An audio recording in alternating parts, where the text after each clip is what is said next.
podemos decir, esta área de industria que esté asentada en dos lugares, por ejemplo, para que no sea simplemente uno, y de esa manera nosotros dosificamos. Decimos, esta área residencial es suficiente, que es este tamaño, y podemos replicar en otro lado la misma. Entonces, para la planificación, jóvenes, nosotros tenemos que tomar muy en cuenta todos los aspectos sobre los cuales está asentada esa ciudad y además los aspectos humanos de las personas que habitan. Entonces, por ejemplo, es muy diferente tener una ciudad que cuenta con un soporte geográfico plano como Santa Cruz versus La Paz, que es una hollada. Su soporte geográfico es diferente, por lo tanto la ciudad va a crecer y va a ser de manera diferente. ¿No es verdad? Luego, cuestiones ecológicas. Si está cerca del mar, si es que pueden llegar tsunamis, maremotos, etcétera. Sociales. ¿Cómo es esa cultura? Las culturas que son sobre todo que están ubicadas en la costa tienen otra manera de desenvolverse versus las culturas que están enclaustradas, por ejemplo, o el altiplano versus los llanos, etcétera. Entonces, cada ciudad es única, con sus propias características culturales, características geográficas, etcétera. En muchos países la cuestión jurídica se maneja de otra manera. Entonces tenemos que hacer una conjunción de todos estos elementos para obviamente efectuar una muy buena planificación. Entonces, como decíamos anteriormente, la finalidad de la planificación siempre es orientar, buscar alcanzar ese objetivo que queremos.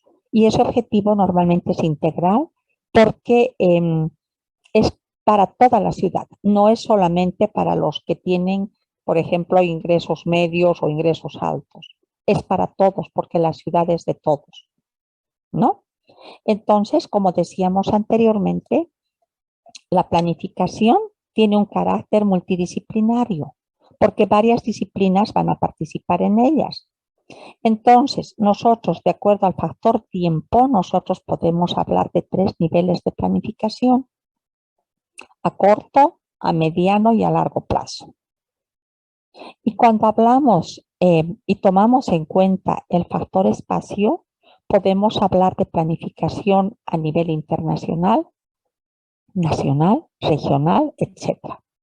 Y bajar un poco en la categoría, cerrándonos hasta llegar al urbano. Entonces tenemos estos dos ámbitos de planificación: factor tiempo y factor espacio. ¿Alguna consulta, pregunta antes de entrar a desarrollo urbano, jóvenes? ¿No? ¿Ninguna pregunta? Cuando hablamos de desarrollo urbano, jóvenes, muchas veces nos confundimos con lo que es crecimiento urbano. El desarrollo urbano implica el desarrollo social, el desarrollo político, económico. En cambio, cuando tenemos simplemente un crecimiento, las ciudades crecen sin tener desarrollo. O sea, son grandes conglomerados urbanos donde habitan una increíble cantidad de habitantes. Y eso llamamos nosotros crecimiento urbano, no desarrollo urbano. Entonces es importante, el desarrollo va acompañado de muchos otros índices de calificación como buena alimentación, acceso a la educación, acceso a cuidados cuando estamos delicados de salud, etc. El desarrollo implica contar con todos los equipamientos en una ciudad y que ojalá todas las personas en edad económicamente activa para trabajar estén trabajando. O sea, no haya mucho desempleado. Entonces, ahí estamos hablando de desarrollo urbano. Cuando las ciudades, como vemos en esta imagen, simplemente crecen, no necesariamente tienen desarrollo, simplemente crecen, hay cantidad de habitantes, pero no todos cuentan con todos los em, con todas las necesidades cubiertas. Y cuando estamos planificando ese desarrollo urbano, como vemos acá las manchas, vemos obviamente un desarrollo en todos los niveles que pueda satisfacer a todos los habitantes. Y ahora ya no puedo mover otra vez. Ya. Hay muchos instrumentos que van a gestionar el desarrollo urbano. Por ejemplo, un plan maestro, un plan especial que vamos a ver en la segunda unidad, los planes regionales, los planes de patrimonio y las ordenanzas de uso del suelo. Todos esos son instrumentos, obviamente, que van a llevarnos, ojalá, a tener un buen proceso de desarrollo urbano.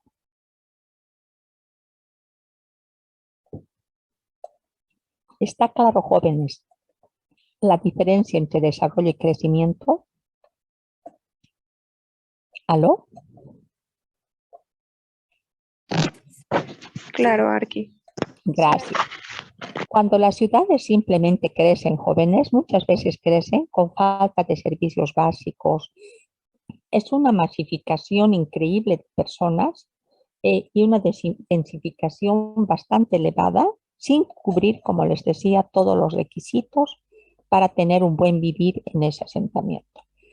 Normalmente, cuando las ciudades simplemente crecen, el parque automotor incrementa terriblemente, ¿no es verdad? Y llegando simplemente a colapsarse. Acá vamos a ver algunos indicadores y estándares del desarrollo urbano. Por ejemplo, para tener un buen desarrollo urbano tienes que tener garantía de acceso a las áreas verdes. Tiene que haber garantía de protección al patrimonio. Tiene que haber garantía de tener acceso al transporte público. Tenemos que tener garantía de tener toda la población acceso a equipamientos básicos. Tener garantía a seguridad ante cualquier riesgo que pueda haber en la ciudad. Garantía que seamos escuchados en el momento que nosotros tengamos algunas demandas en la ciudad. Y obviamente poder participar en todos los planes que se tengan para la ciudad. Ahí donde termina, mano. Poder participar. Y obviamente tener acceso a cualquier equipamiento básico. Y vamos a achicar esto para que vean todo. Ya que puedo mover ahora. Ya.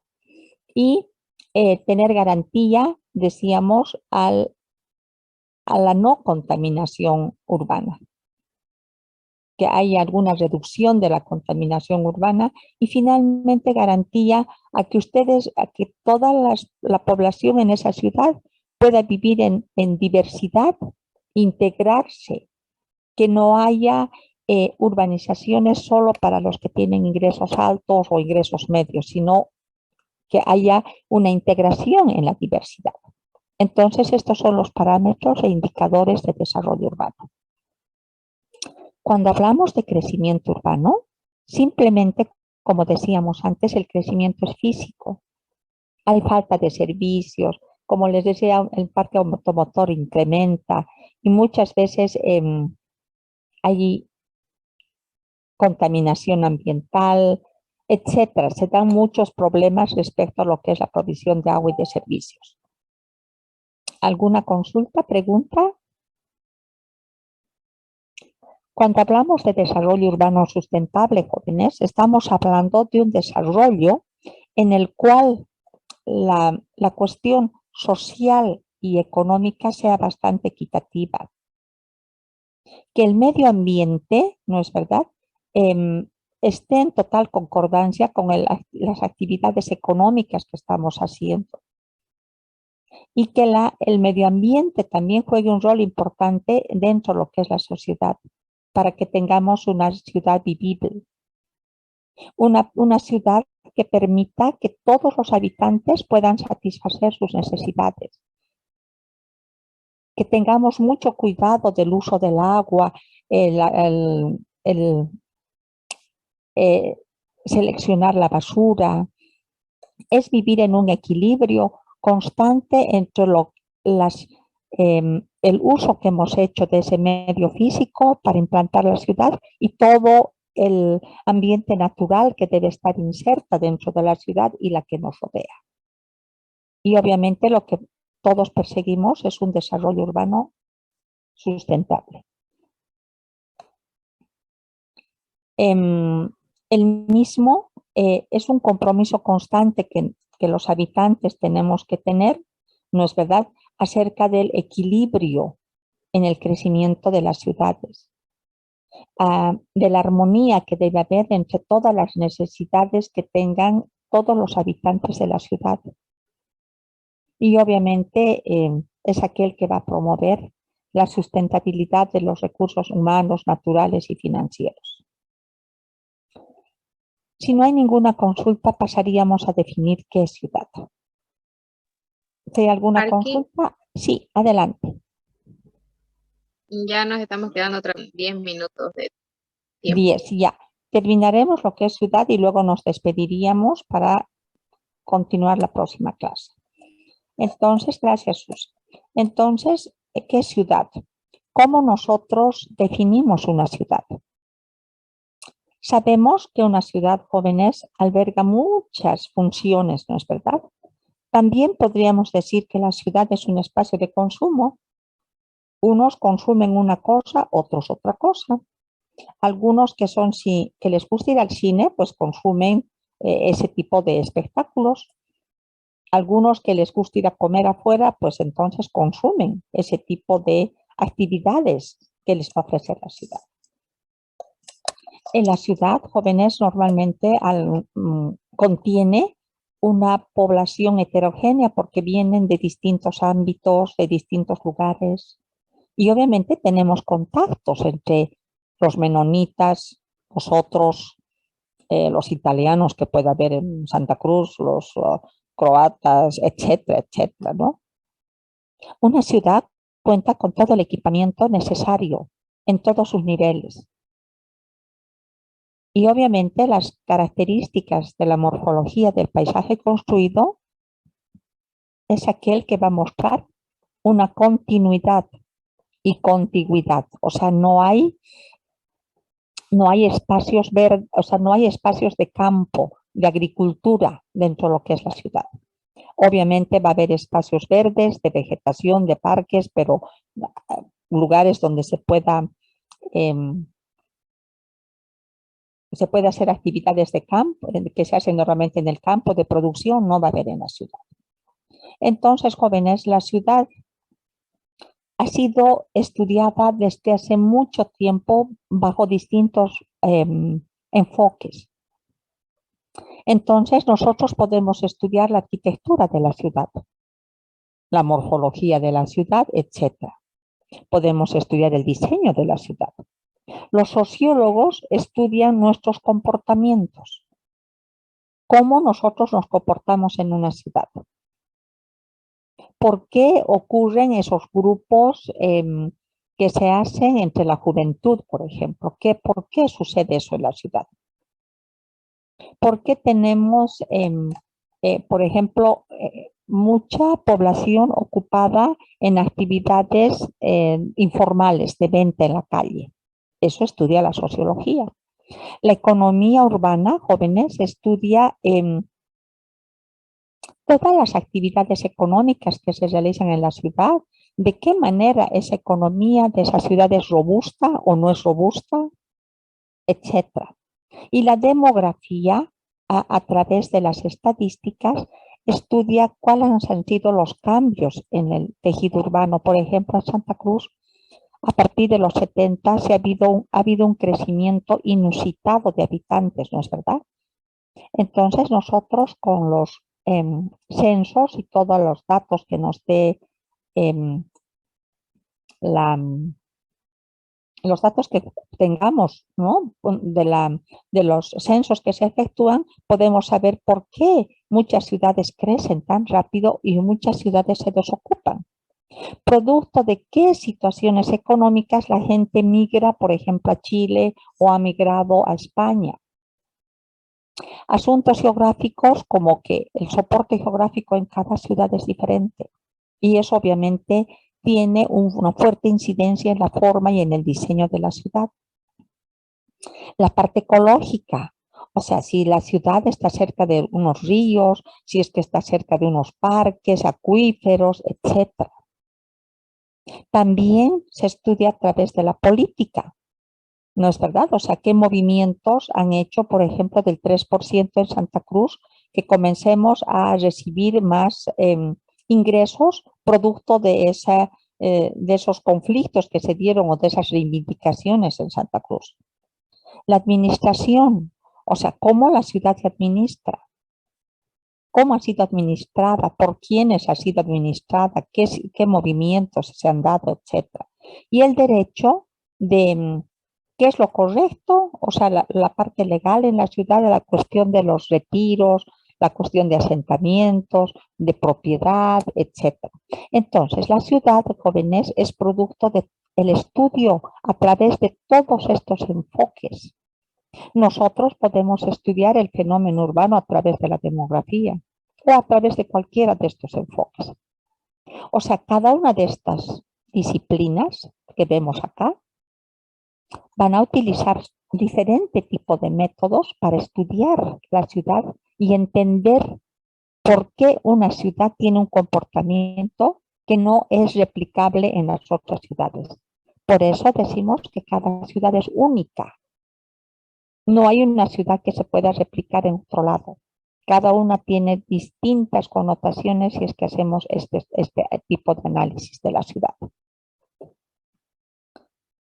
Los parámetros para definir una ciudad son cantidad de población, la densidad de la población, una desarrollada infraestructura. Obviamente tenemos las ciudades mientras van creciendo más, tienen más desarrollada esa infraestructura viaria, infraestructura de equipamiento, etcétera.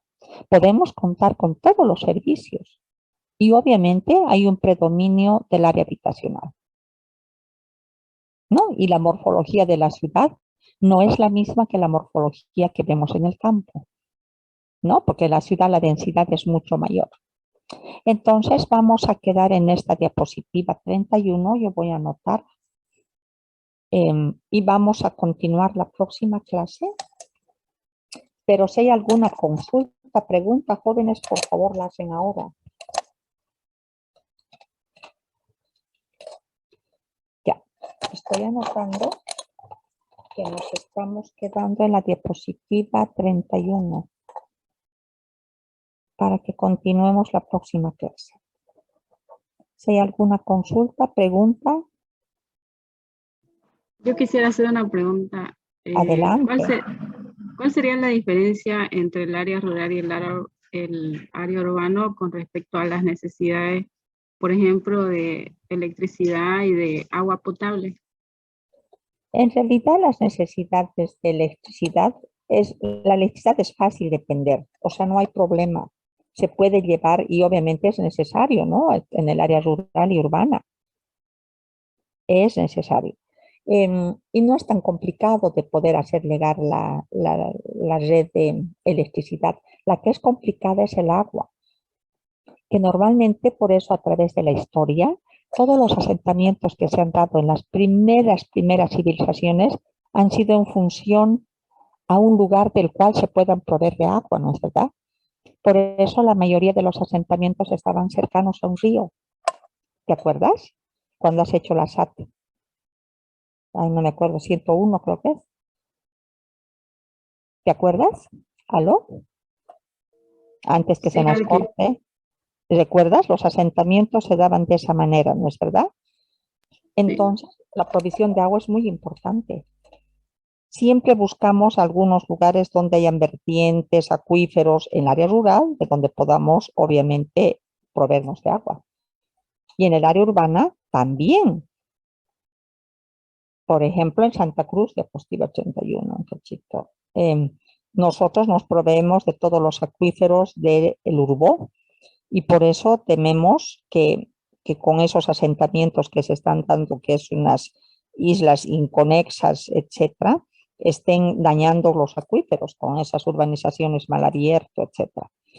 Bien, jóvenes, se nos corta cualquier momento. Ha sido un gusto estar con ustedes. Continuamos y, por favor, esténse imbuyendo de